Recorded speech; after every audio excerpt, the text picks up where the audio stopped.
everybody. Welcome to episode 33 of the Sea Salt Podcast. I'm your host, Brer Fox. I'm the Kingdom Hearts veteran. Hi, I'm Joe. I'm the normal Kingdom Hearts fan. I'm Zach. I've only played Kingdom Hearts on the PS3 and 4. There you go. Alright, so before we start, I just want to give a little plug that we've been... Well, first off, I want to say, hey, we're on time this time. 2 weeks in between. Hasn't been like a month in between episodes. We're actually on time for the episode. But also, I want to say that coming very soon, I'm hoping before the end of the year, we'll start it. We don't have, now in development, we don't have a release date.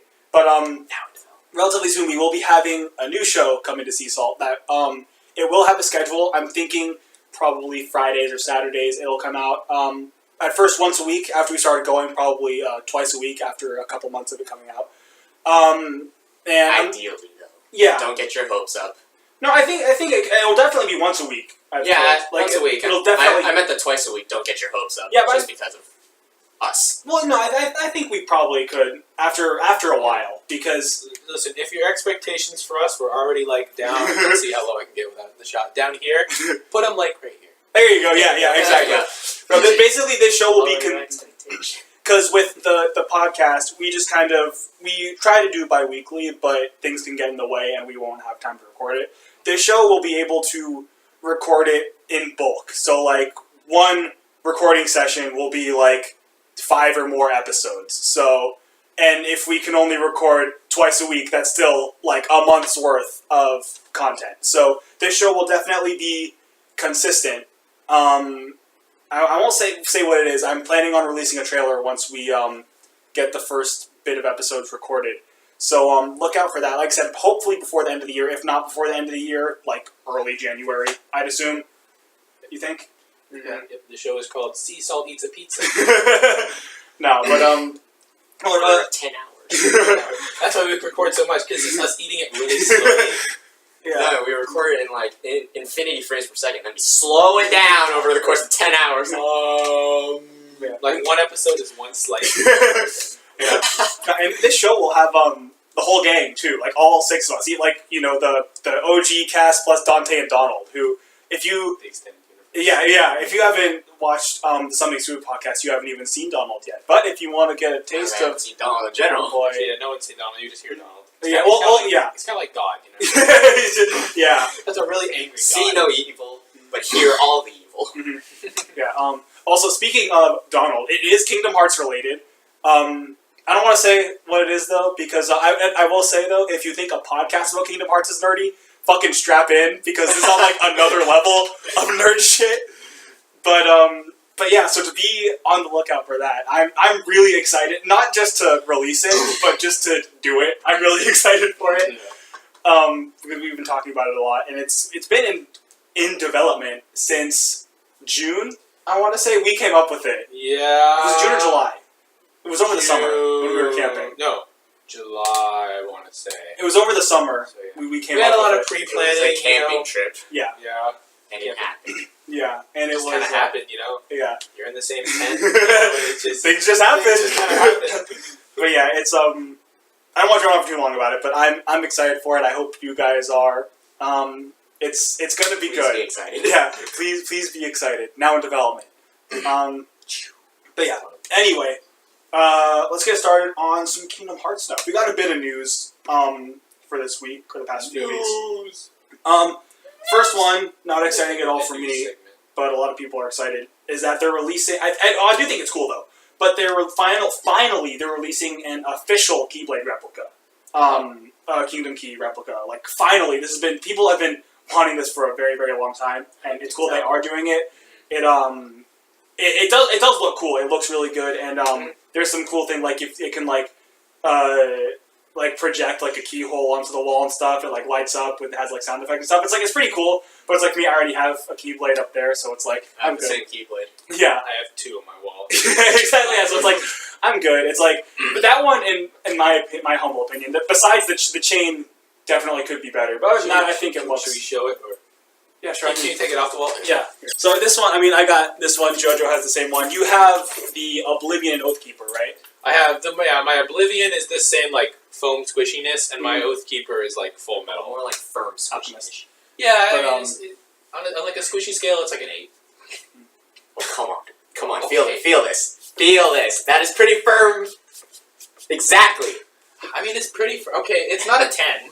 It's not a 10. There's a little bit of give. It's like a 7. 7. I gave it an 8. Okay. It's like a 7. Stop molesting my Keyblade. Holy shit. 7.8. You know? 7.8. Okay, I'll give you 7.8. Yeah, there we go. I think the We keychain, agree on something. the keychain is both too long and the wrong color. It's supposed to be silver, not white. So that kind of bothers me about it. But other than that, I mean, I think it looks really good. My chain on the Oblivion one is like to the ground and back up into the ground again. Like, it's so long. Yeah. I'm pretty sure it's longer than the actual Keyblade. Really? Yeah. It's like, but then I have to cut it off. Oh yeah, for Stupid the convention. Yeah, but besides that, I mean, I think it's good. It's like because this was $25.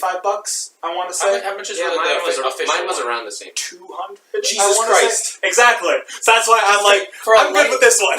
I mean, you could like take a flashlight and like cut out a little keyhole and then tape it to that. Yeah. It'd be okay. You know? Well, also it has like I said, it lights up like down here and everything, and it makes like sound effects for the magic and stuff. So it's like it is cool, but it's like It's a little extra for what I want. if I did not have this, I might get it.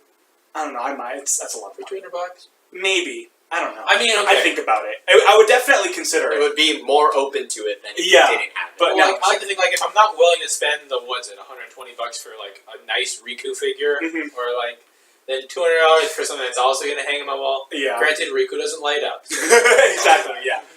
But no, it's like Light up Riku.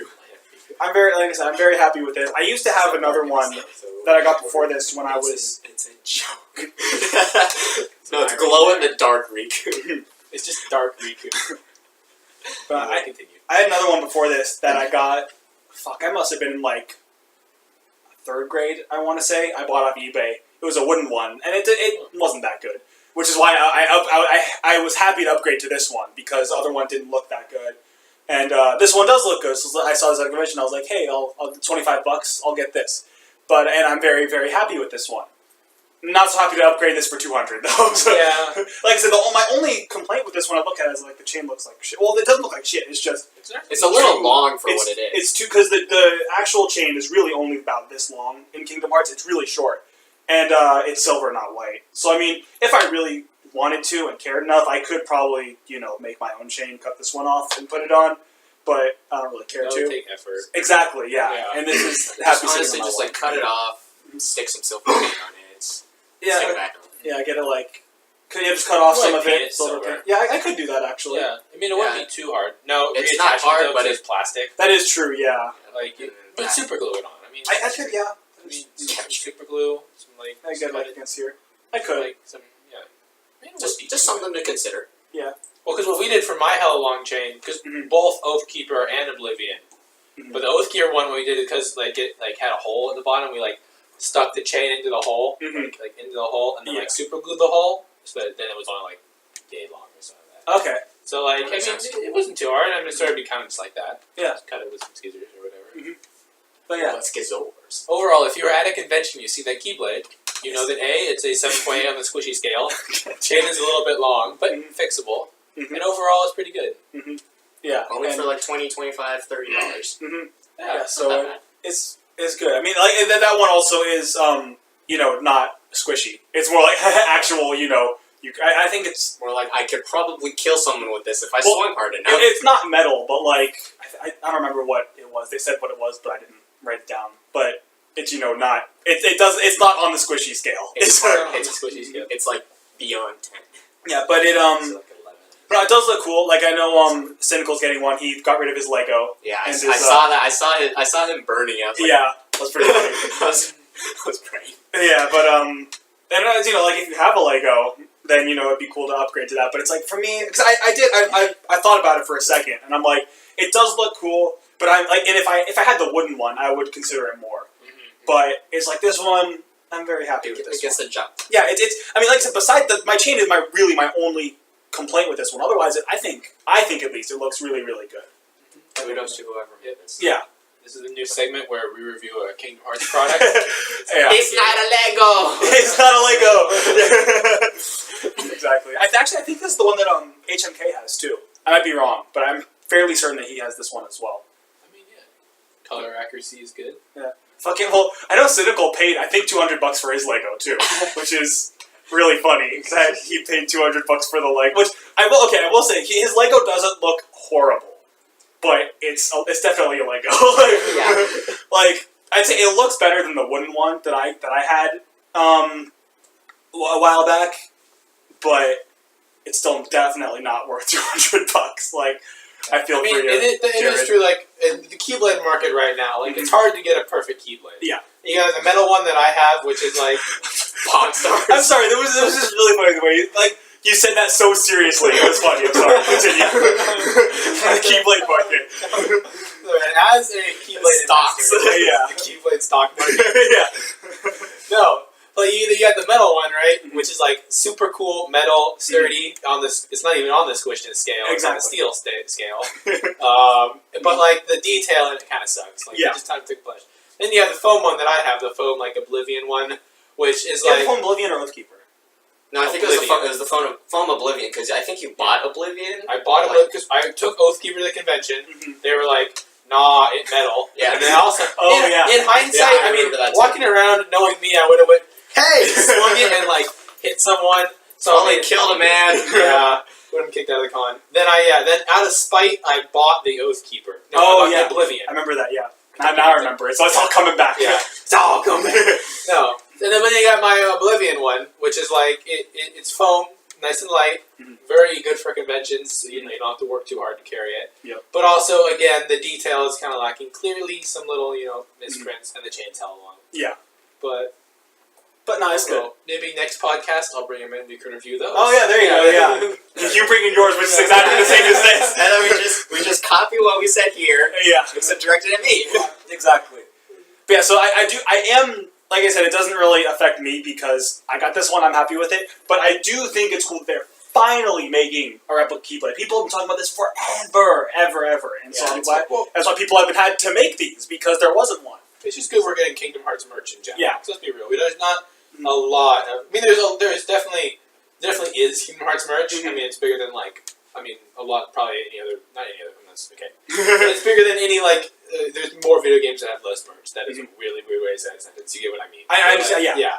There's a decent amount of Kingdom Hearts merch. I will say, recently, there has been a lot of Kingdom Hearts merch happening. I think what happened was especially in, at least in, the North America, because I think what happened was at D23, they realized that Kingdom Hearts got hands down the most applause, the most excitement, and when they showed Star Wars, Spider-Man, and it was Kingdom literally Hearts. like a.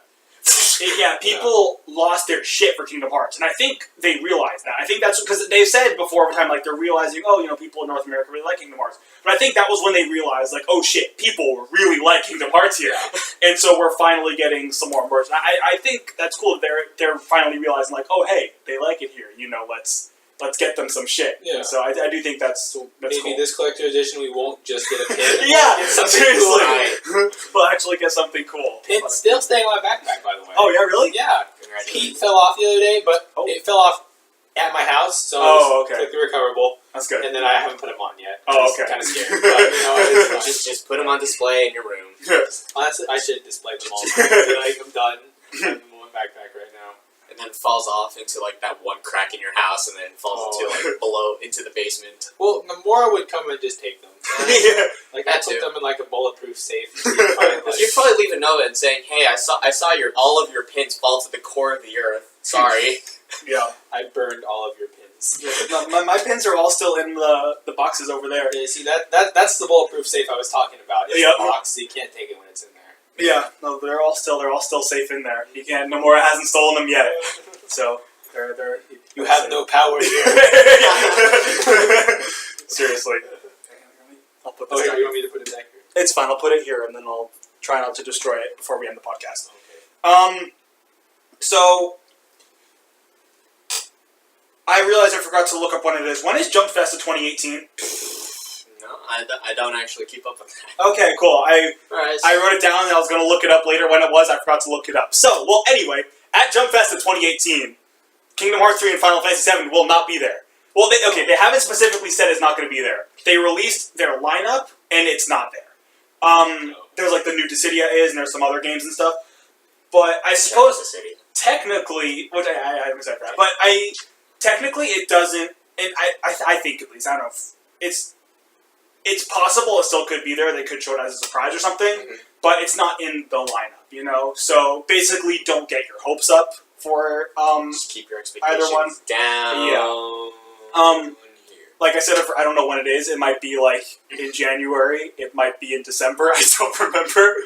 Well, I suppose if it's for Dissidia, it should be soon because that comes out like in a month, doesn't it? Yeah, I think they said January was. Okay, so it must be soon then. Okay, yeah, so it's at least it's winter. I know it's coming out in winter and relatively soon, and I'm excited. Okay, cool. So using context clues, we're able to figure out. It's probably next Jump Festa is soon, and but it's in 2018 too, so it's not in December. Yeah, early January. Yeah. Okay, so at the very least, presumably before Dissidia, unless they have it come out, then they show more about it. DLC. Yeah, I don't know, but anyway. Final Fantasy 16. Anyway, like I said, it's possible, but don't expect it. I think if it does show up, I don't think it'll be anything big, just because, I don't know, I feel like they'd advertise it more if it was going to be there, you know, like, I understand if they want it to be a surprise, but at the same time, it's like, I think they'd want all the people that want to know about it, that's there. You know, like, if they're going to show what's there, I think they would show that, you know, but I don't know. I mean, they don't really gain anything from surprising us with it. Exactly. Yeah, kind of like other than, like, screaming. Yeah. Audiences. I mean, yeah, but like, there's no screaming audience there because they're just like, oh no, Kingdom Hearts, we're not gonna watch. Exactly. Yeah. Be some dude who's like there for the city. Be like, oh yeah, there's a game of keys. Yeah. Exactly. Could be like Sora getting stabbed by Xehanort. He's like, that's cool. Yeah. What the heck? Yeah. So I'm not expecting it, especially now that they showed it's not going to be there. But it's possible. I mean, like, you know, stranger things have happened. That we know the release year for Kingdom Hearts 3, so I mean, you know, that's I would have much expected that to be there than us to know the release year. So, like I said, stranger things have happened, but I don't expect it. Basically, I don't think it's going to happen. Still haven't watched Stranger Things yet. It's so good. It is probably the greatest show I've ever seen. Like, honestly, I would put it like, as you all know, Doctor Who is one of my biggest obsessions of all time. Was my favorite TV show of all time. After season 2, Stranger Things surpassed it. I genuinely think it is the greatest show I have ever seen in my entire life. The characters are amazing. The story is amazing. It's just so good.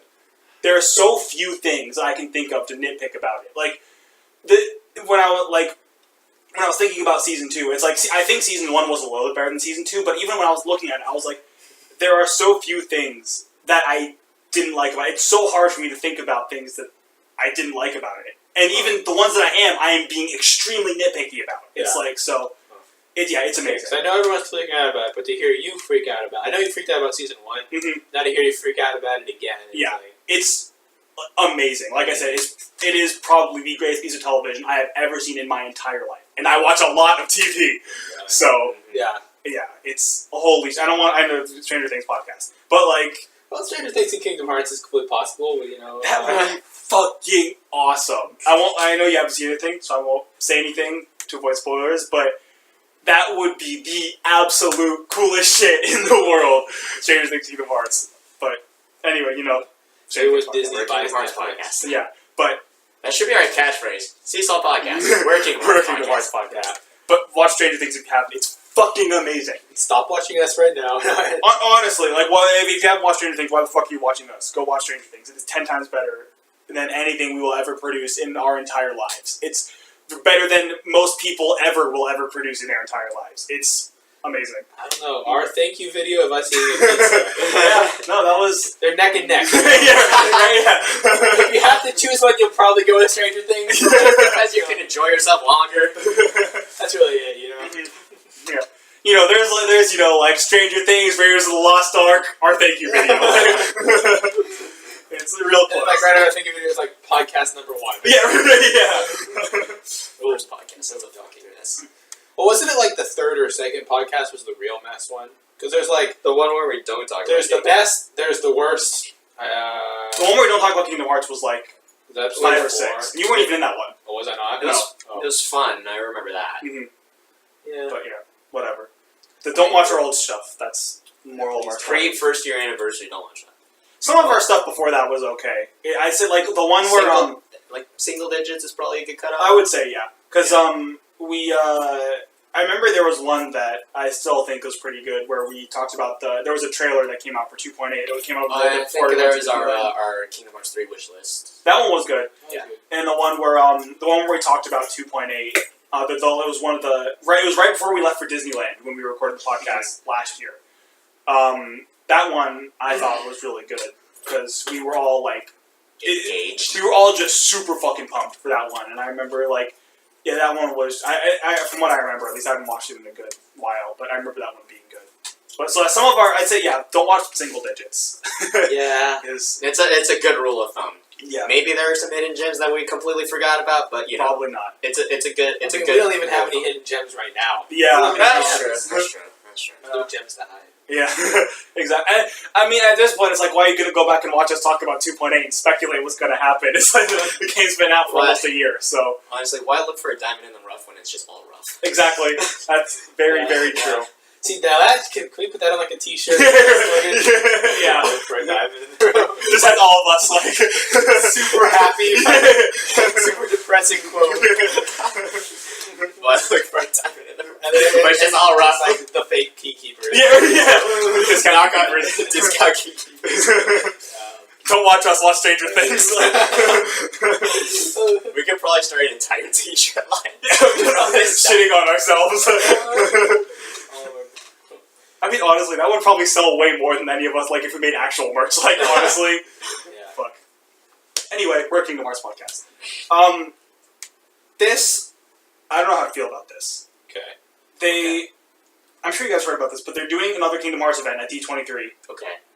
And in Japan of next year, in February 10th, 2018, there's going to be a Kingdom Hearts fan event, and all the tickets, which, I mean, I'm not going to go anyway because it's in Japan, but all the tickets are going to be given through a lottery, which I think is really weird that they would do that. It's like, I don't know. Really? Yeah, I just think that's really a weird way. That's just kind of unconventional. Yeah. And also just kind of out of the left corner. Because, like, what if somebody entered because they were a really big Kingdom Hearts fan, but then there's somebody who entered as a joke, and then the joke guy got in. Yeah, exactly. Well, and then he wouldn't know, and then they wouldn't know what to do with it. It's like, oh, I actually got in. I don't know what I should do with this because, I mean, sweet, I won, but I don't care about Kingdom Hearts. Exactly. This was just supposed to be a joke, but here we are. Or even like somebody that's only, say like somebody played like 1 and 2 back when they first came out, and just happened to be going to D23. It was like, oh hey, maybe I can go in here. Or then there's, someone like me who has played every single Kingdom Hearts game and owns like a billion things of merch and has spent $1 billion on it, plays it 24/7, but doesn't get in. Well, and also like it takes the fun out of like staying up till right on the time. Yeah. Like the only thing I can relate to is I recently not to sound like a douchebag, but I recently pre-ordered the new iPhone, and so like that was super fun staying up till like super late. You check Twitter, you're like, oh, I got one. No, I didn't. It's like but like stuff like that would have been great. And I'm sure it's the same way for any super like the super. You think after You think after Battlefront 2 they would have learned a lesson? Oh, we'll talk about Battlefront 2. Look, I'm writing an English essay on why Battlefront 2 is so shitty. I'm going to be graded on this. Because EA is a bad company. Yeah. Exactly. And y'all shit on Square Enix for taking long with their games. Like, fucking take a step back and take a look at EA, y'all. Yeah. But like I bought Call of Duty over Star Wars Battlefront 2 solely because of that. You bought Call of Duty? I actually bought Call of Duty. No, let me tell you. I did not pay full price for it. I got it for $40. So $40 on Call of Duty, man. Now, B, there was no B. I just bought Call of Duty. Have you played it? Yeah, I've played a lot. Not a ton. Is it literally? Okay, I shit you not, right? the multiplayer or single player? I played the multiplayer. Why didn't you just get any other Call of Duty? No, wait, hang on a second. Okay, shit you not, right? First multiplayer match, my name, a million random people messaged me anyway, so I don't care about sharing my PSN name. It's Uncle Paco for real. First match, someone goes, Uncle Paco for real, you're Mexican, no one likes you. And I'm like, I'm playing Call of Duty. There was some 12-year-old over the mic, too. Hell. Jesus Christ. But like, okay, I don't want to get into this, but why did you just get like any other Call of Duty? Their multiplayer is all the same. I know, but like, I wanted the newer one. It could run the PS4, and like, I did want I was admittedly looking for a mindless shooter, and I got a mindless shooter. But they're all the same. Why didn't you just get an older one for way cheaper? Because I have to plug in my PS3. There's other ones on the PS3, PS4, aren't there? Yeah, but they're in space. They have like wall running and shit. I'm too advanced for that. I want to be boots on the ground, like beach in Normandy, like. I want 9.81 meters per second square. No, I don't want to get into Call of Duty, but the single players are normally shit, and the and like 5 seconds long also, and the multiplayers are all literally the exact same. Admittedly, there is a zombies mode in here, but I've heard I bought it right. I bought it knowing that it was like okay. Apparently, it's like kind of hard. Like you have to do it with people, and I was like people. So I just haven't played it. Okay. But I bought it and then didn't touch it. I mean, I touched the multiplayer, but like. I don't know. That's my life. Look, we're just trying to tell you that you made a bad decision. I know. Look, hindsight is 2020. Working Hard Podcast. Working Mars Podcast. And I'd like to apologize to put that on a t-shirt, please. Yeah, Working the Mars Podcast. I'd like to apologize to all my fans for buying Call of Duty. But Working Mars Podcast. So the whole D23 thing. I wouldn't go anyway because I probably wouldn't be able. Well, I probably could afford to go to Japan. I just wouldn't have any money when I got back. But well, there's the flight, there's the merch, there's the more merch. Passport. I'm not passport. Oh, passport. No, never been out of the country. Oh, for real? No. I've been in Canada and Mexico. Yeah. Like Canada, people are really nice. Mexico, the food's really good. Okay. But You just gotta find that in between. Well, that's America. Yeah, exactly. Yeah, That is true. That's Our true. food is just all like okay. People like to shit on America. Let's be real. There's Mexico with good food.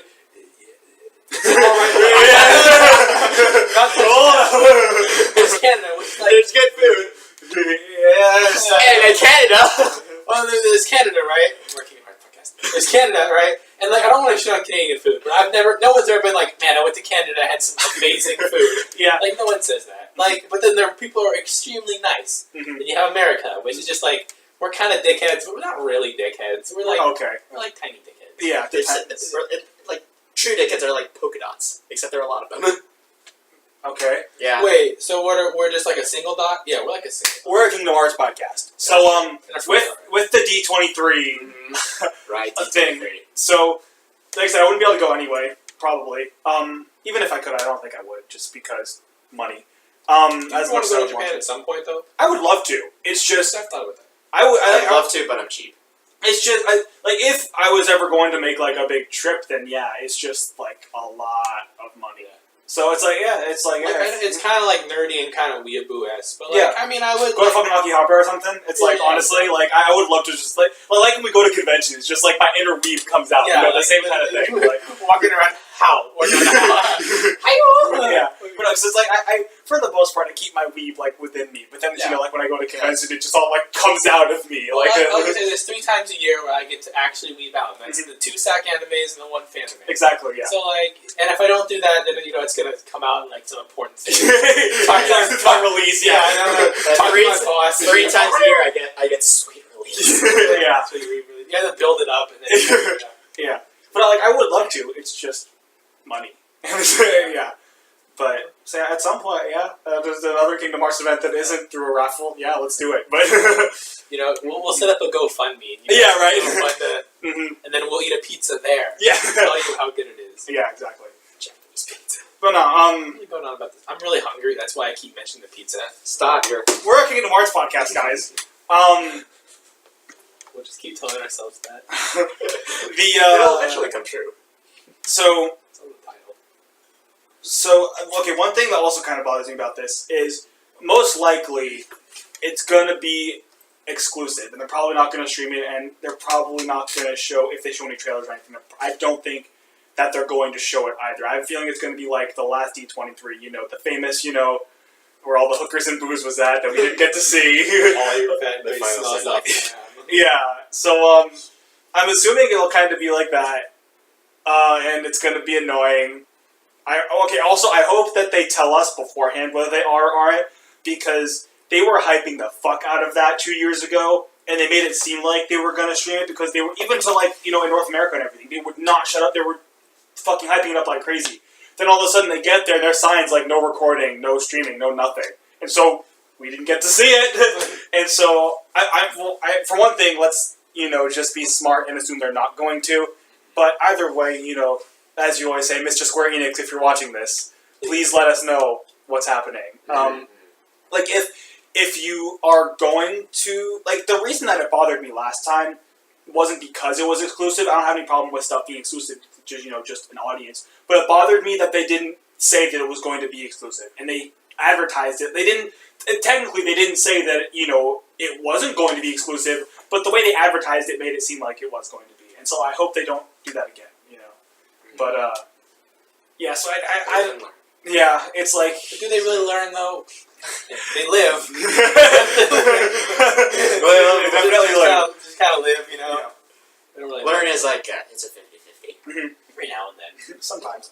Like a baby trying to get a block in the hole. Yeah. And then it accidentally gets the hole. They accidentally give us the release year for Kingdom Hearts 3. Yeah.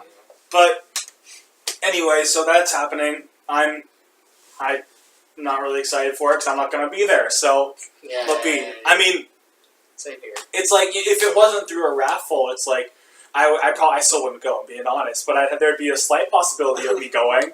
But now it's like, to have to pay for all this shit and then a raffle where I might not even get to go. It's like, why though? Yeah. But anyway. Oh well. Whatever, yeah. I hope that they... Well, actually, we'll talk about this a bit after. But, we're talking about how it'd be cool if they did, like, a Final Fantasy 15, like how they had the big, like, reveal thing. Yeah, that'd be cool if they had Greg Miller, yeah. But isn't he doing something else soon? I feel like I remember hearing about that. For Square Enix? I think so. I might be thinking of something else, though. I don't know. I don't know. I thought I remember reading something on Twitter or something about him doing something for Square Enix again. I don't remember. He's in a Lego game. Whatever. But anyway, so, speaking of release dates. So, Yosuke Matsuda, who's the president of Square Enix, was talking about... Yeah, so he said that development efforts for major titles are underway at both our overseas and domestic studios. I was, like, moving around, and I accidentally did that thing where I, like, moved on the mouse pad, or the keypad, and then it made a word, so there's, like, random words in here. I apologize. We will be announcing the release dates of those titles between the end of fiscal year 2018 and E3, which, for those of you that don't know, fiscal year 2018 ends in March 2018. So, basically, he didn't specifically say Kingdom Hearts 3 or Final Fantasy 7, but I feel like if they're talking about major titles, you kind of assume Kingdom Hearts 3 and Final Fantasy 7, those are definitely Square Enix's, like, flagship things.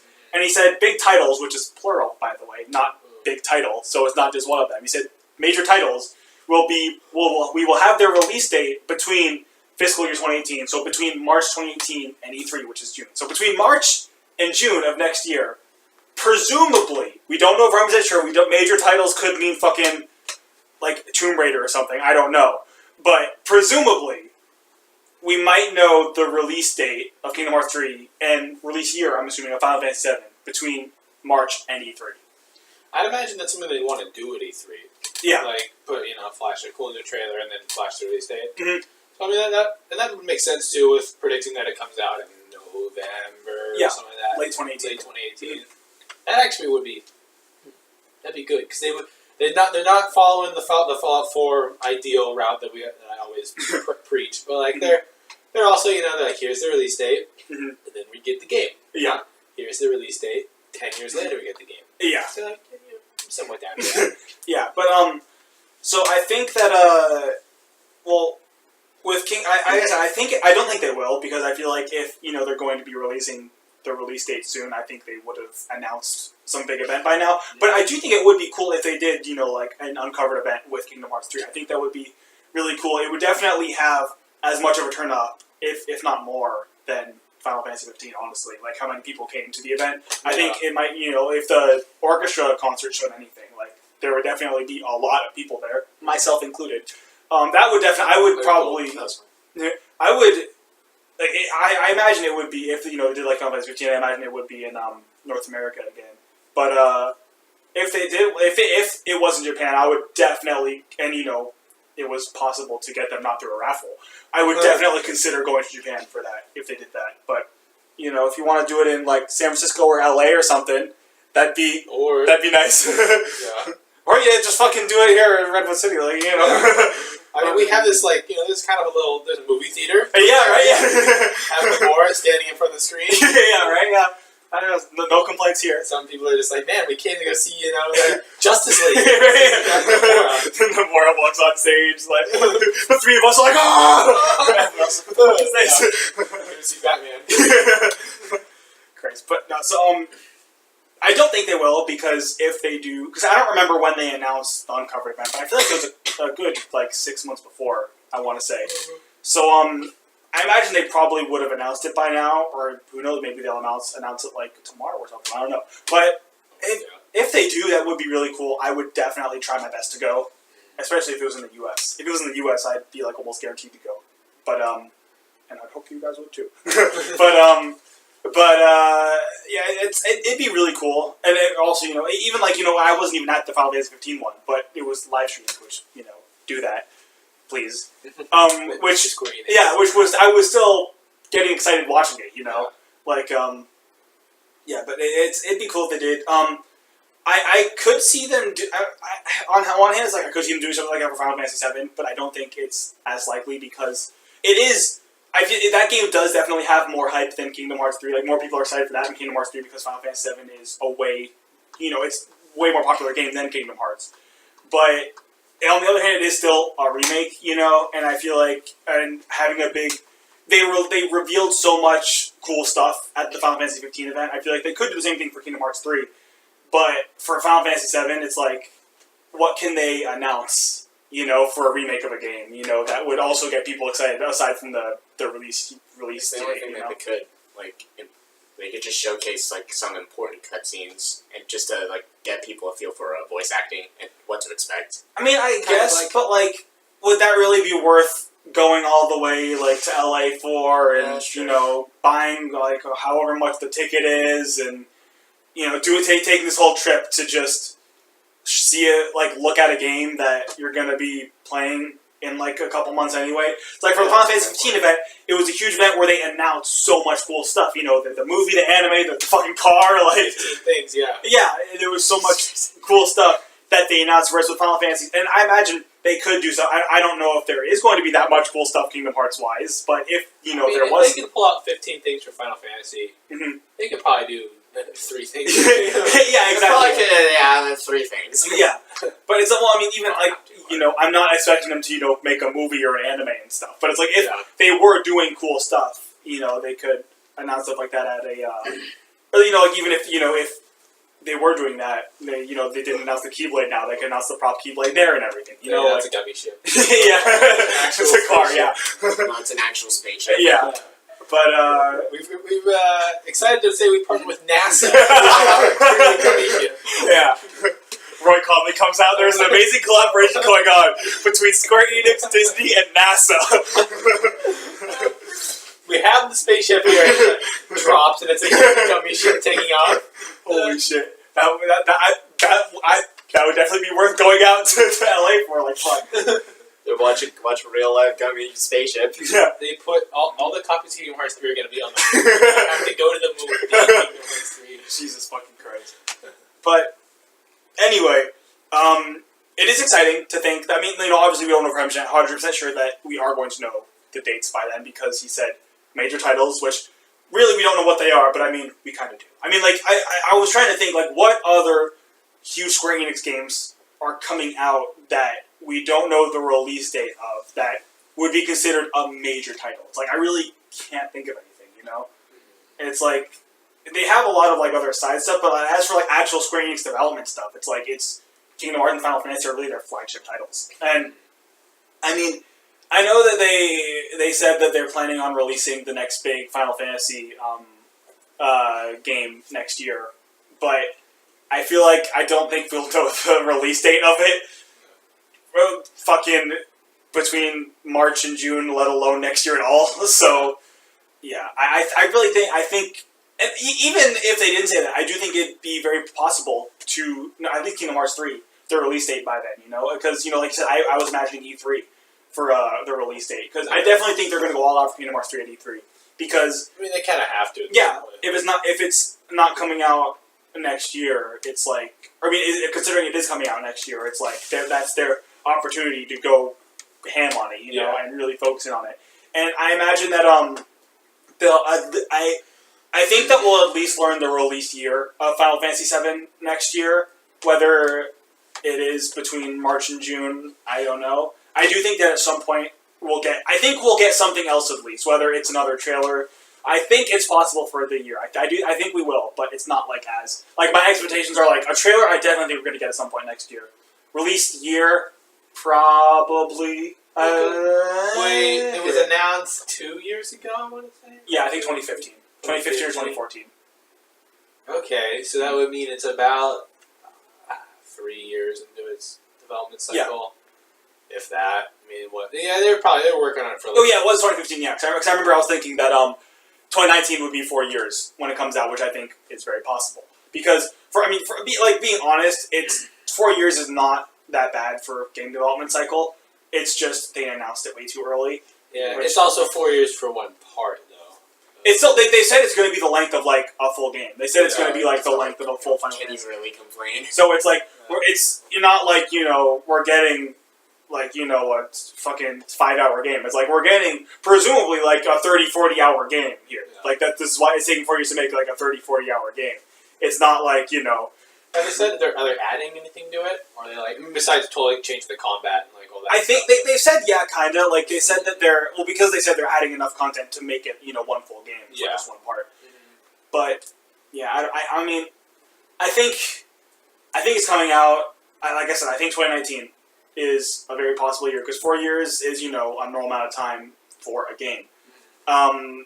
And I mean with how big the game it depends because I'm assuming that they're going to be kind of like cutting it up into. I imagine the discs will be in Final Fantasy VII will be the difference between them, and disc 1 was mostly in Midgar, if I remember correctly, and that one didn't have you didn't get to the world map yet or anything, and so if we're going by that, then presumably it won't be super open world yet, or like I said, I don't know, maybe they'll change it so it is, but. Maybe they'll add in a bunch of side quests and stuff, like Final Fantasy 15 and stuff. So, I mean, I don't know. We really don't know much about the game at all. Yeah, I guess so. We got just know that it looks really good so far. Yeah, but the second trailer that they showed, which the second trailer was fucking amazing, but they only showed stuff from the first hour of Final Fantasy VII. So it's like, did you just spend the last 2 years working on the first bit? So they have a really good first 2 hours. Yeah. Besides that, it's like but they've only showed literally the only part they showed was them blowing up the first Mako reactor, which is the very first thing you do in the game, which takes up an hour, if that. So yeah, it takes a while. Well, I mean, so that's the first intro of the game. Mm-hmm. So it's if I don't know. I like I said, I have faith that it'll be 2019, maybe 20. I don't think it'll be later than 2020. I'll say that. I don't think it'll be any later than at least for the first part for 2020. But I think 2019 is very possible, and I think we'll learn more about it next year. So, that makes sense, yeah. Yeah, and then I mean, obviously we're going to learn the release date next year, considering it's coming out next year. But unless, I don't know, maybe we'll learn it before the year ends. It might be this year. But yeah, PSX. Yeah, right. It's this weekend, right? Is it? I don't know. Is it? I don't know. Anyway, so I thought we were talking about older episodes before. Mm-hmm. I thought we could revisit the very first topic we ever talked about on this podcast because opinions change and stuff like that over time. So if you had to rank all the Kingdom Hearts games in order, how would you rank them? Recoded at the bottom. Well, no, so yeah, because I figure it's been a year and a half, I think, since we started this podcast. And like I said, opinions change over time. Mm-hmm. So, actually, after we get your new one, I can tell you guys what your original one was. But, yeah, so, I don't care who starts, but what do you guys think would be your ranking from best to worst of all the Kingdom Hearts games?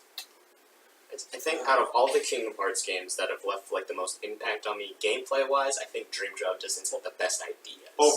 Overall, I'm saying. Right. Story overall. And gameplay. Story and gameplay, right. Dream Drop Distance have your best gameplay-wise. I just really like Flow Motion. Sorry. Alright. Mm-hmm.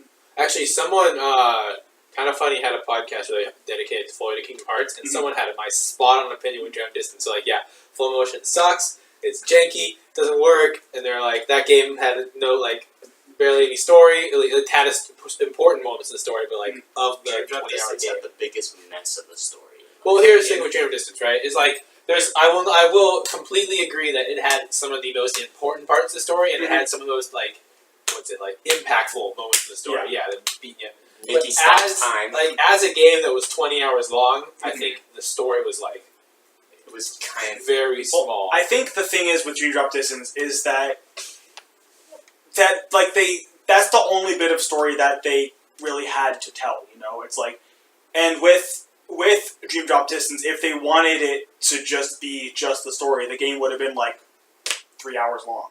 And it's like, do you want to make a 3-hour game or a 20-hour game? People would be way more mad if the game was 3 hours long versus you know, if they made like a fucking another 0.2, you know.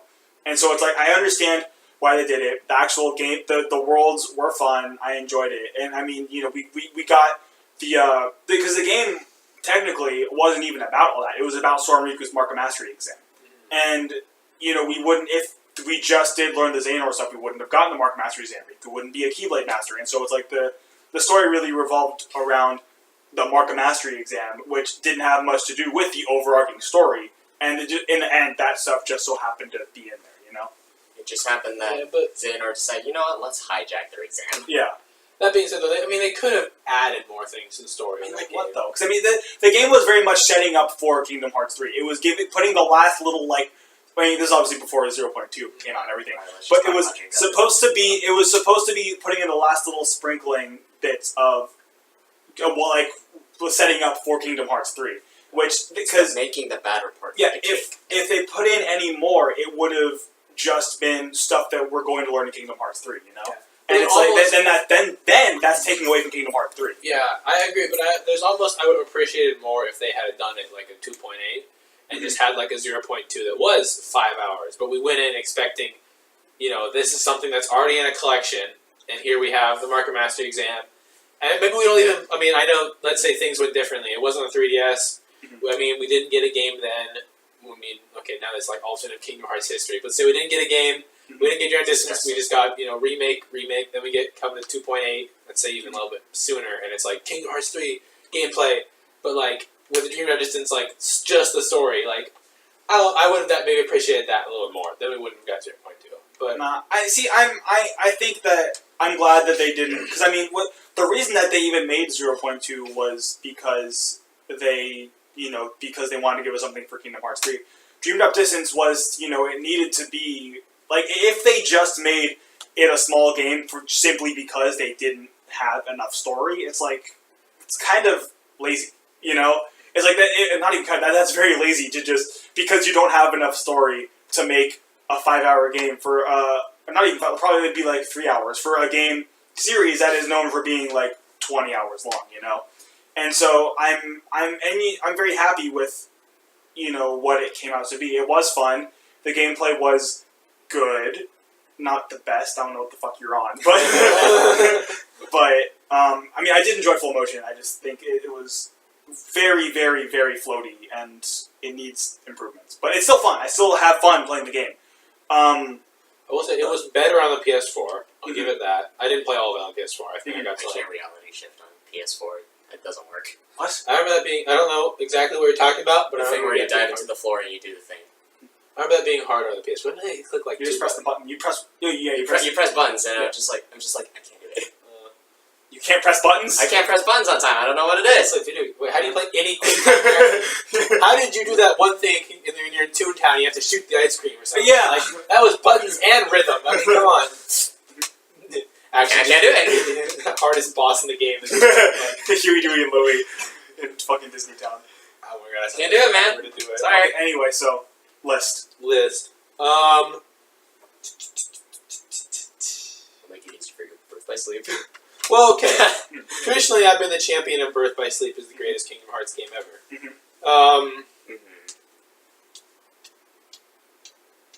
about if I actually want to do this. No.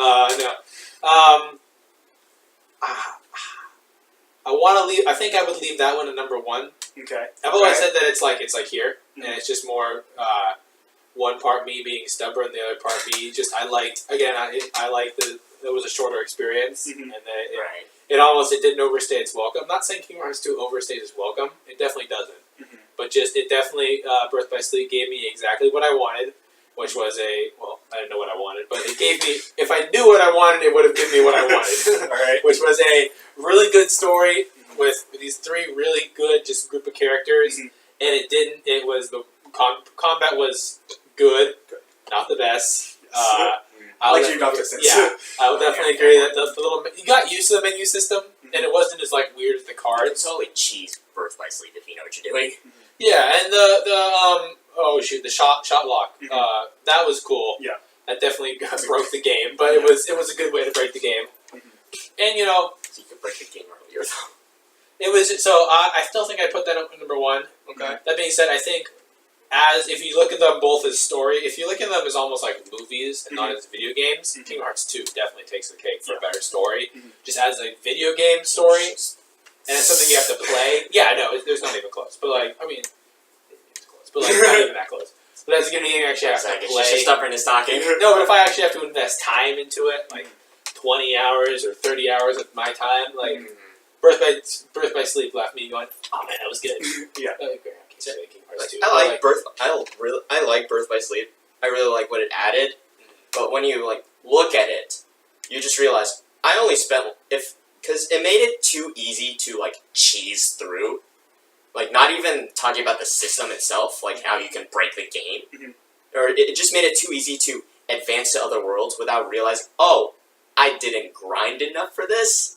Because during my playthrough, I got to the Keyblade Graveyard, and I was so under-leveled. Really? Which surprised me. Either that or I'm just bad. Did you just run past the unversed, or what?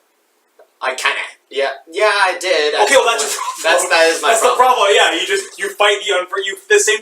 That's any Kingdom Hearts 101. You fight the enemies that you encounter. Fight all the enemies, right? Okay.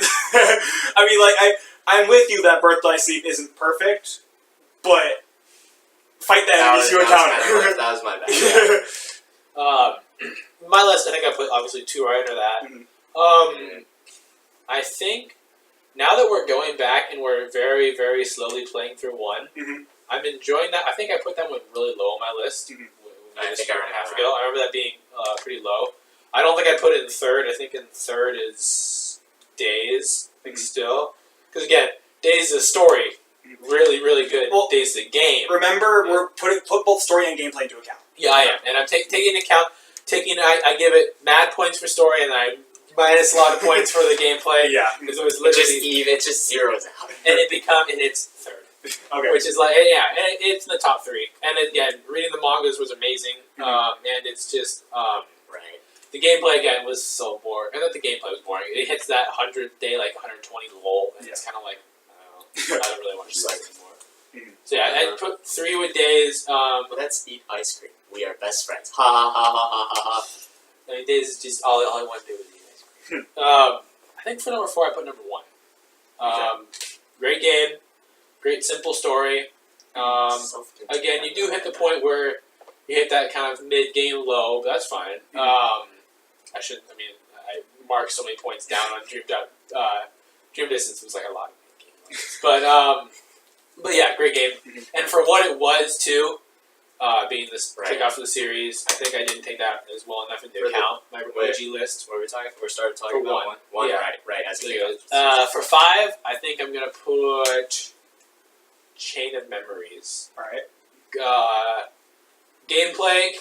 Gameplay sucked until you got used to it. And you're like, oh, this is kind of cool. Yeah. Story was good. I don't know much more to say about it. Half the cast forgot about it, which is really funny. Then they remembered it in Cage 2. And then they remembered it. I think I would... Cage 2 was the journey to remember Chain of Memories and then some. Are we counting 0.2? If you want, sure. Okay, I don't think it's... It's kind of hard to, though. It's kind of hard because it's really not a story. If you wanna, sure, but this doesn't go on the official list, I guess. Yeah. It's there. Yeah. It's a thing. It exists. It Either way, I mean, it's gonna low the list solely for the fact that it has no story, but like, it was fun. I think after that, I put Dream Drop Distance. I don't know what number numbers at this point, like 6. I didn't even write down the numbers. Recoded. But that's fine. Yeah, we're just speaking about it. Recoded's obviously at the bottom. I'm missing one. Or we can count Unchained Key. Sure. Okay, that's low on the list too. All right. It's above Recoded. It's above Recoded. It's below. Okay. Well, I want to say that it's below because Unchained Key has that special thing where you can play anytime you want. But Unchained Key has that thing where like you aren't doing anything for like 20 I am hours. not. I fell out of Unchained Key for a reason because it got boring. Because you did that thing. Became a Because grind. you stopped caring. Exactly. It hit. It's always hit mid game lows. Like it hits it high and then it gets low. Yeah, Like, I'm struggling at this point. I'm like at the point where you are, except like I'm attempting. Yeah. With Dream Drop Distance, at least the lessons that they learn in the worlds kind of resonate with the character and have meaning and stuff. Exactly. Like with what I fucking love in Hunchback of Notre Dame when Riku has that moment where like when he gives that lesson to Quasimodo where it's like, you know, real friends will care about you no matter what you look like. It doesn't matter, which is referring to, you know, like when he looked like handsome and everything, and Sora didn't give a shit. Like there are lessons like that they kind of, you know, learn throughout the games and take with them, even if they don't have to do the overarching story. Unchained Key does not at all. It is Daybreak Town is important. Everything else is not important at all. Yeah. So yeah. I mean, it was cool, you know. Right. I got like level 120 in that game. I mean, granted, it's not too hard to level up in the game, but like, still, in the early levels it is. Later it is. I can say I got to a level 100. Great boss. Yeah. So I put a decent amount of time into it. Yeah. And it was, but it just got. I don't even know what quest I made it to. It's still on my phone. Exactly. Because I don't want. It's like at the point where it's like I'm not going to play it again. Let's be real. But I don't want to delete it. Yeah, it's like, too much time into it. Yeah, you know, okay, I'm a little. I'm not proud of it. But, you know, It's there. it's there. It exists. So I think this was your list in episode 1. Okay, let's hear it. Birth by Sleep was at the top. Yep. Okay. Cage 2 was under. Yes, sir. Days was under. Okay. Which that was all correct, the same so far, right? Yeah. Then Chain of Memories. Okay. Then Cage 1. Then Dream Drop Distance. Okay. And you didn't play Recoded, so you didn't put it on there. And you said, side note, Unchained Key is fun. Because this was before it came out in the US, and you were the only one of us that played it. Oh, that's right. Because I learned in Japanese, and I was like, because it was fun. Uh-huh. Oh yeah, I remember that. Wow. So I mean, the two. We were waiting in line for Avengers 2. Oh, yeah. That's right. I was playing it. No. Oh man. So Zach came there. Oh wait, no. Was it me? I think I got the spawn line. That's right. And You were Zach at home. showed up. Yeah. Yeah. Then I went and got Chipotle and left you there.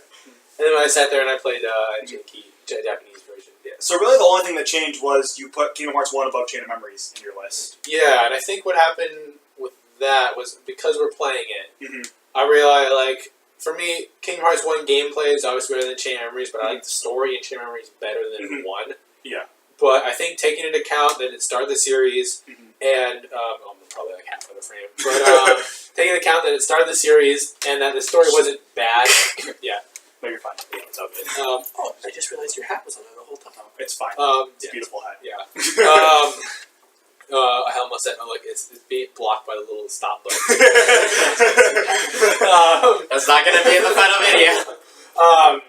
And taking into account that it was the first one, yada yada yada, all that stuff, I just think it's a little bit better of a game. Mm-hmm. I still love Chain of Memories. Yeah. Like it's still I understand where you're coming I loved card games. I'm not saying I go home and play Yu-Gi-Oh or anything, but good times, man. But so to be able to like create your own deck, I thought was really cool. Yeah. And then the whole side note, Unchained Key is fun. Great change. Yeah. Side note, It was. Unchained Key is boring. Mm-hmm. Yeah. Chain Key is fun, and then it gets boring. It's It's like a... Yeah. Or like, if you were to take the average of your enjoyment, which is like... Yeah. It's like... Overall, if you draw, a line of frequency. No, if you just draw a line going down... now you have the graph of happiness. That is the Union Cross experience. Okay. Anyway. Yeah. What would Alright. your list be now? Alright, now we have... Overall. Including both gameplay, story, Gameplay, everything. I want to say Kingdom Hearts 2. Okay. Because a lot of things... Because it had a happy ending. Yeah. For one thing. Mm-hmm. Like, Riku overcame he like got there to that point where he's like, okay, at this point, I'm gonna have to do something about it. Use both light and darks. You are a genius. Yeah. And then, yeah, I mean, even though he kind of did that in Chain of Memories, but like we saw it in action. We came full circle in 2, which was really nice to have him, to have my favorite character get his full character arc complete, more or less completed at this point. The gameplay is obviously it's but better. It did what a sequel should do, which is improve and give us new things to get excited for. Yeah. It's the same gameplay, except it feels new, which is really good. And then the 1,000 Heartless fight. It's like, I don't care what people say about the 1,000 Heartless fight. You feel like a fucking badass doing that. Oh, yeah. Like, I don't care if people shit on it. It's like, I know people shit on it because it's like, match as max triangle, but you cannot deny you feel like a fucking badass. You're literally fighting 1,000 Heartless. Yeah. Like, that's amazing. Kingdom Hearts 2 is, at this point, is the epitome of making you feel like a badass. Oh, yeah. Which is because... Shut up. Because like Sora has experienced more, so now he's gonna get more abilities. But like the power creep of Cage 2 Sora, compared to Cage 1 and Chain of Memory Sora is crazy. I mean, and if we feel like a badass in Cage 2, just looking at Cage 3, we are going to feel like a god. Get in the robot! Sorry, get in the robot! Yeah. I need to watch Evangelion. Anyway, continue. And then second, I'm gonna have to put Dream Drop Distance just because I'm a big fan of acrobatic gameplay, which is why playing as Ventus in Birth by Sleep, that was my favorite. Like I had the most fun. Aqua was so the way I liked it, we're done talking about Birth by Sleep. I liked Ventus and then Terra and then Aqua. So like, Aqua was too floaty for my taste. I never am drawn to magic, which is the thing. Okay. And then I put speed above that. And then I put strength below that. Because it's always really funny watching Terra just... I love playing as Terra. Yeah. I love being the grounded character that just goes... Boom! Yeah. Yeah, I like mashing buttons. And then flow motion. I mean, now that I look at it, Dream Drop Distance's maps themselves are too big for their own good. But it's only because they want to like, hey, flow motion, use it. Well, they're big, but they're also, it's because like they're long, but they're also really condensed, which I think was a problem because they wanted it to be so you could go across like that. It's spread itself. It's like a rubber band. Yeah, exactly. Which that is one thing that did kind of bother me about it. But But like when I was playing it for the first time, I didn't feel that, which is really good. But when I played the second time, I noticed it. Yeah. And then third, Kingdom Hearts 1, even though it's a flawed platformer, but platforming wise, yes, definitely. Because I like Kingdom Hearts 1. I really do. Like combat, magic, everything, it's all balanced. The story's self-contained. Like you can just like watch it and you understand everything. It's not considering it's the first game. Yeah, which is nice. But then like you get to those points where it forces platforming on you, and then you're like, the hippos, yeah, you take a deep breath. We need to talk about it. Starting your gameplay like that. Starting your levels like that. Luckily, it's not in it too much. It's only a couple worlds. Yeah, and then it's really just Tarzan and Hall of Ashton. It's really the only place it happens. Yeah. For Birth by Sleep, it's really nice to see 3 stories converge into one, which is really nice, even though they were really shorter than I would have liked it to be. Because like individually they're short, but like if you think about it, it's really a full-length game if you put it all together. Yeah. But I never like felt like that. It never felt like that, because they would come together at certain points, but it didn't. Like they only ended up arguing. Yeah. So it's like, you guys are supposed to be really good friends. You're not doing that. It's like Tara's like, oh, darkness. Aqua's like, can we talk about this? Ben's like, no, we can't talk about this. Yeah. Good job, Aqua. Yeah. And then the whole Xehanort thing. But it was cool. I really liked it. What's left? Chain of Memories, Days. Oh, yeah, I should put Days next because I really love What was her name? Xion? No, sorry. I really like Xion. Yeah, man, great joke. Not fucking played into the ground. Yeah, you like what do you mean, Larxene? Yes, Larxene. That was your favorite character. No, I really like their dynamic and how Axel managed to bring Roxas and give him a personality, which was really nice to see him grow as a character after his whole fiasco in Kingdom Hearts 2, where he had like no clue who he really was until like the very, very end. While the rest of the time you were skateboarding around town, slapping posters everywhere. Yeah, making the money. So cool. Yeah. And then the whole another trio is made and dies. I do need to know one more thing about my list. Days multiplayer. Oh yeah, really fun. That's fun. Yeah. Oh yeah, like Days multiplayer. That was really fun. You can't play as Mickey or who was the person you could like straight up just fly. All of them. Well, you can fly in any of them. Oh yeah, you get the ability to fly. That's right. Just fly. You can play as Donald, who happens to be working together with Organization 13 to take down the Heartless. Yeah, so good. The fact that you can do that is really funny. It's literally the only game you can play as Donald and Goofy. Oh wow, yeah. Shaking my head. You need a remake to that game. The HD remake of Days. Except it's just the multiplayer. Days multiplayer. You're like Titanfall, but multiplayer only shooter. You shoot Star Wars Battlefront. Anyway. And I mean, though the gameplay it got repetitive after a while. It had a good core, but like the whole make a puzzle with your abilities was kind of weird. I'm thinking of the right game, right?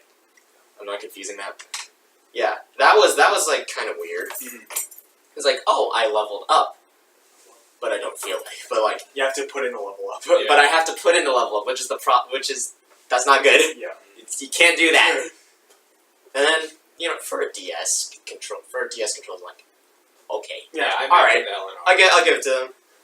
Yeah, and then Recode, I guess, at the bottom. Unchained Key is like, you already know my opinion on Unchained Key. It's so if they cut out all of the fat, it's a good game. But you can't do that. You can't cut out the fat. Yeah. So you're left with meh. Yeah. Anyway, so your list originally was actually very different. It was Dream Drop Distance, Days, KH2, Birth by Sleep, and KH1. And you didn't play Chain of Memories or Recoded. So you're changed a lot, actually, because, well, for one thing, Days was a lot higher up, and KH1 was at the very bottom, which I think it's interesting. But no, it's cool to see how much yours literally was just flipping one in Chain Memories, whereas yours was changed. I get to reflect a lot on Kingdom Hearts in my spare time. Yeah, right. So especially with the podcast, So I was like, oh yeah, that's right. I played this game. Yeah. So time to reflect. So anyway, for me, my list now would be. I thought about this beforehand. I wrote it down because I get to. KH2, KH1, Birth by Sleep, Dream Drop, Chain of Memories, Days, Recoded. And then... Really? Days so low? Yeah, here's the thing. So, I mean, we can go through in order. KH2 at the top because obviously. KH1 because... here's my original list.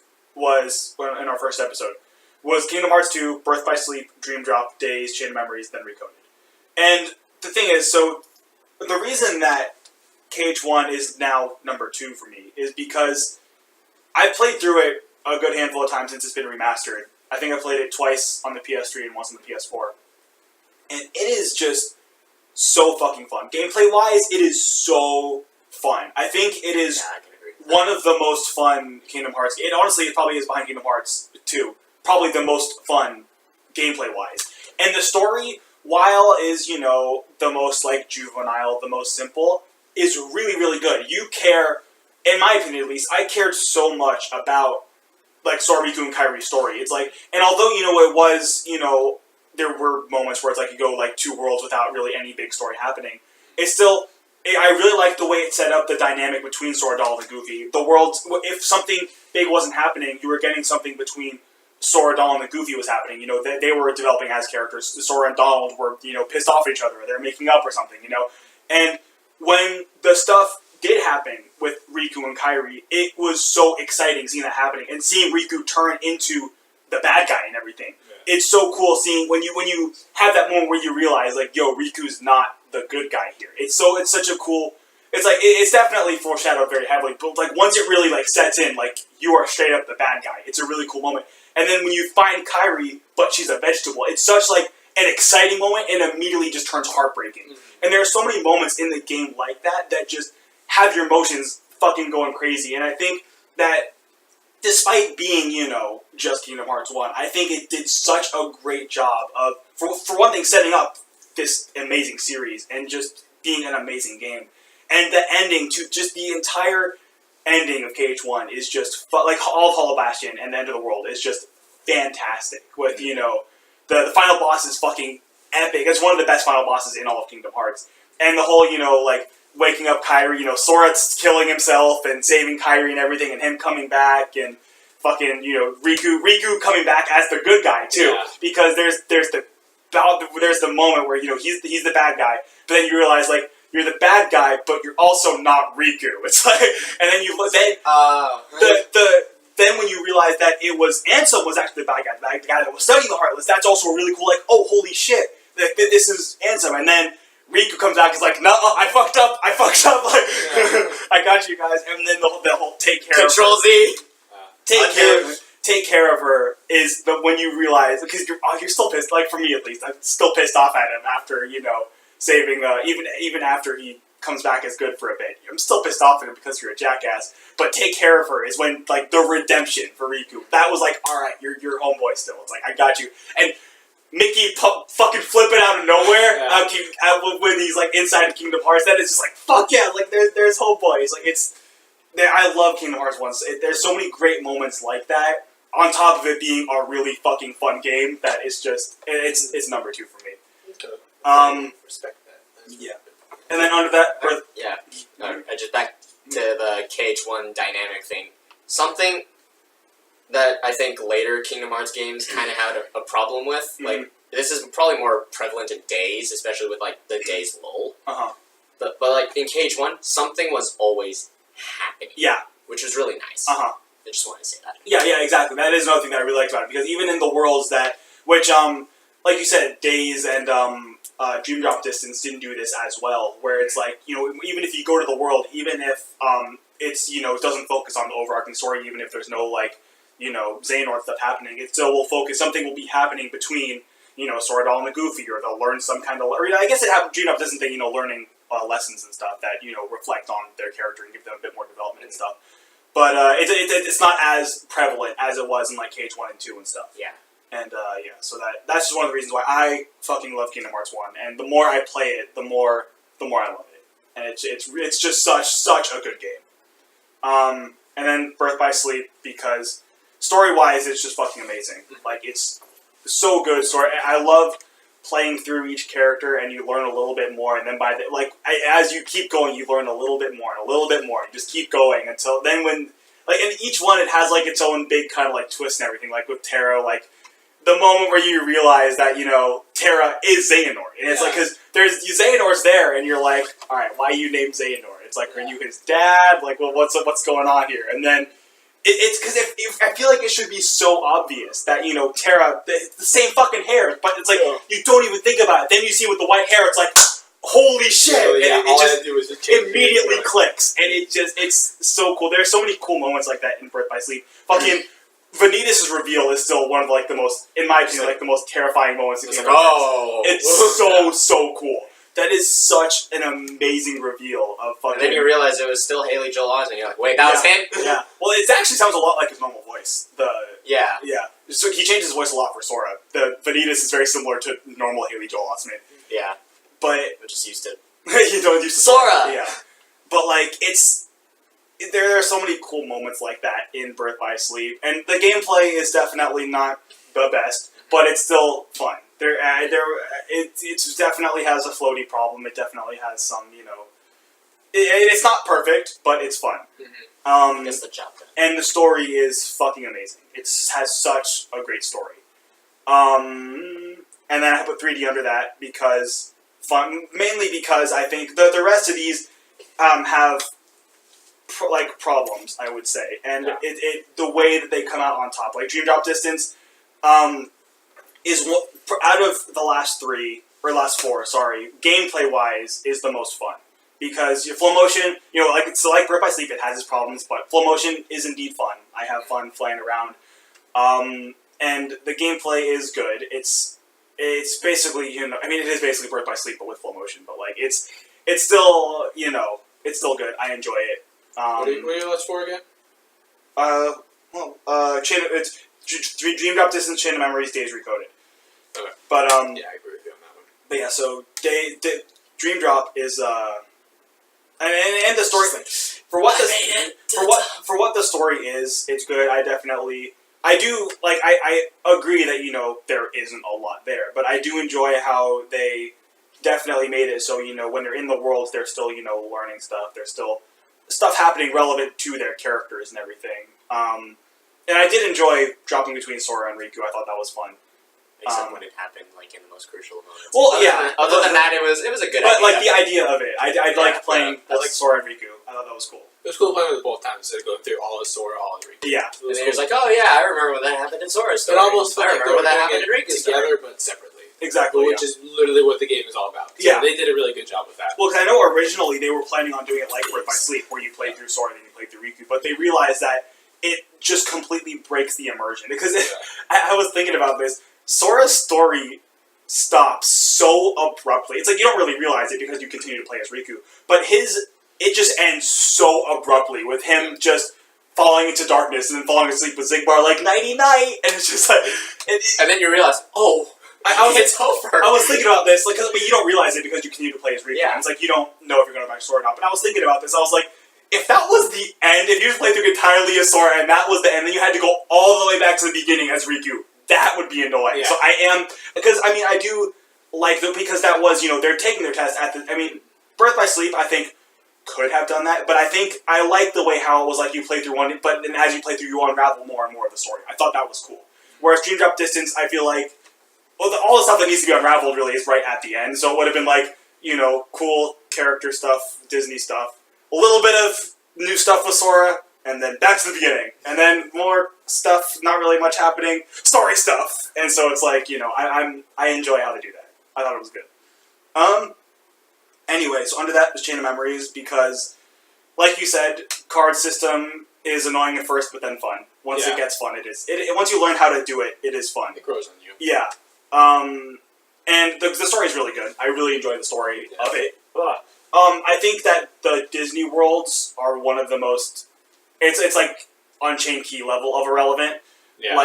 The Disney worlds, there are some cool moments, Jack Skellington's whole speech about fear and stuff.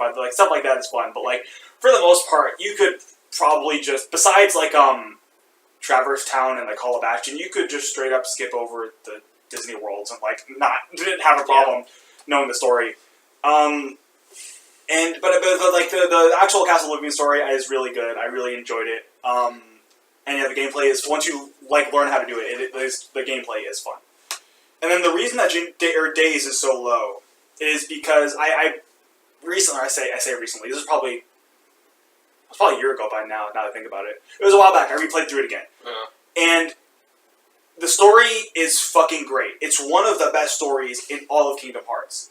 And the gameplay is fun, but it's not that great. And it just brings it down so much. And it's story-wise, like I said, it's one of the best in the entire series. So Roxas, Axel, and Xion have such great chemistry between each other. But the gameplay is just not that good. Yeah. And it's not bad. I enjoy playing it. It's just It's like you watch them interact and you're like, oh, they're so cute together or whatever, and they do stuff, and then you realize, oh, I'm playing the game. Yeah, exactly. Well, that's why the manga is so good. Oh yeah, the manga is it's just amazing. The story. Yeah, it doesn't have to rely on gameplay, or it isn't dragged down by gameplay. Exactly. The author just has to worry about telling you how everybody died. Yeah, basically. Yeah, it's like I said, the story is. I love the story in Days. It's one of the best in the entire series. The gameplay is just not good. So, I mean, it's not like I said. People talk about it like it's the worst fucking game, and it's like it's not. I mean, I like it, the gameplay better than Recoded, and I do have fun playing it. It's just, especially compared to all the other Kingdom Hearts games, which are fucking great. And I do think it was very limited to the DS. I think if they were to port it to the PS4 and make the gameplay similar to, like, you know, Kingdom Hearts 1 and 2, where they have the actual, you know, thing, not as, you know, like you said, the weird-ass grid leveling system. Change the gameplay up a bit, but keep it the same game. I think it would be a lot better. And some of the Ruler of the Sky bosses and the red velvet, whatever the fuck those flying things are, take those out. But, like, for the most part... Let me hit you. Yeah, but overall, it's fun. Last time I played it, I did have fun playing it. It's just, compared to the other ones, it's not good. And then Recoded is just not good. It's like, There's no good points for Recoded. I mean... There's the Roxas thing. Yeah, which the end really is nice. cool. I will say, the end of the game is really cool with Roxas and everything. That is a really cool moment. Like, realizing, you know, like, the whole... anytime Roxas just gets pissed off, it's just really cool. Because It's a powerful moment, because you know what this guy has been through. Out of anybody that has a right to be pissed off, Roxas absolutely has a right to be pissed off. And honestly, out of anybody at Sora. And, like, in both cases, you had Recoded, when you see him pissed off at Sora, it's such a cool moment. And because, I mean, you know, both times we're playing as Sora, so we're, you know, fighting him, but it's like, he absolutely deserves to be fucking pissed at Sora. He's like, all of my friends, all the people I cared about, and myself, died for you. Why? Like, why? Why are you so special? And it's such a cool moment, seeing him just be, like, fucking pissed off. It's like, all he wants to do is live. That's all this kid wants, is to live. Can I not have to hate myself? But because all he wants to do is live and have his other friends live with him. But because of Sora, they can't. And it's, like I said, he has a right to be pissed off. And so seeing him pissed off is really, really cool. And like I said, that was cool in Recoded, but everything before that was not cool. So, and that game had so much platforming, and just talking about platforming again, that was like almost half platforming. And it was not only Kingdom Hearts platforming, it was on a DS. So it's like, it was... The D-pad! Yeah. No, it's not good. The movie they made, which is funny because I didn't like the story that much of Recoded, but I did in Days. But I didn't like the movie they made for 2.5, or 1.5 with Days. But I did like the movie they made for 2.5 with Recoded, because I think that with Days, for one thing, they left out a lot. I think that there was a lot they should have put in that they didn't, and there's... I could go on for a while about this. We need to wrap up. Yeah. But yeah, Recoded is... But the movie, I enjoyed the movie. Especially the end. It was really cool. Jesse McCartney... He's getting better and better as a voice actor, and I will say, in the Days movie, there's one scene when he was yelling at Axel. He was really showing off how good of a voice actor he is. And in 2.5, when he finally gets pissed off at Sora, it gets really cool. But anyway, yeah, that's our list. Yeah, so We've come this far. Yep. Yeah. So that's about it. I think we did go. I'm honestly not sure how long we've gone on for because we had to cut a lot out. So yeah. Look forward to... I don't know if we're going to do a podcast before we start our show. I imagine maybe. Possibly. It depends on when we start the show. Like I said, we're hoping it will start before the end of the year. No guarantees. I will say it's going to happen before February. I'll say that. I think we can all... Is that fair to say? Before February, yes. Before February. Yeah, I'm hoping before the end of the year. I'm 75% sure before the end of the year. You think? Yes. Give it 80%. A solid 80%. Yeah. 78. Yeah. 79. 78. I say 78.5. Oh, okay. Good for you. I think 78. Okay, yeah. But, and like I said, once that happens, it's going... Because with our podcast, it's just whenever we can record it. This one is going to be consistent. It's going to happen at least once... For the first, I'd say probably couple months we have it. It'll be once a week. Probably Friday or Saturday. If you have a preference for a day you would like to see it, let us know in the comments down there, I guess. I feel that's cringy saying that. But, like... Just tell us. Just say it to your computer screen when you're in a room full of people. But just straight up let us know, because I feel like Friday and Saturday would probably be the best YouTube-wise to upload stuff. So I imagine I'll probably do it Fridays or Saturdays. They'll be uploaded. But yeah, we'll see. There will most likely be a trailer for it where we announce what the show is and the date and everything that it'll come out and the day of the week that it will come out. So look out for that. I'm very, very excited for it. It's gonna be good. So be on the lookout for that. And anyway, join us next time, whether that be with our new new show. Which also I want to say that the new show will not be interfering with the podcast at all, and we'll probably be recording episodes of the podcast before we record the show. So like we did before. Yeah. Yeah. I don't want to say, but yeah. So the schedule for the podcast isn't changing at all. It's still going to be the same 2 weeks whenever we can. In fact, this will actually probably make it easier for us to record the podcast, I imagine. Actually, yeah. Because we're going to be doing it here, so it'll be a lot easier. So yeah, just look forward to it. Please be excited. I'm excited for it. Please be excited. Yeah. And so like I said, join us next time, whether it be with whether our new show comes out or whether a new podcast comes out before that. And yeah, we'll see you then. Bye. Remember, we're a Kingdom Hearts podcast. We are a Kingdom Hearts podcast. Yeah, we're on a Kingdom Hearts. Bye. Bye, everybody.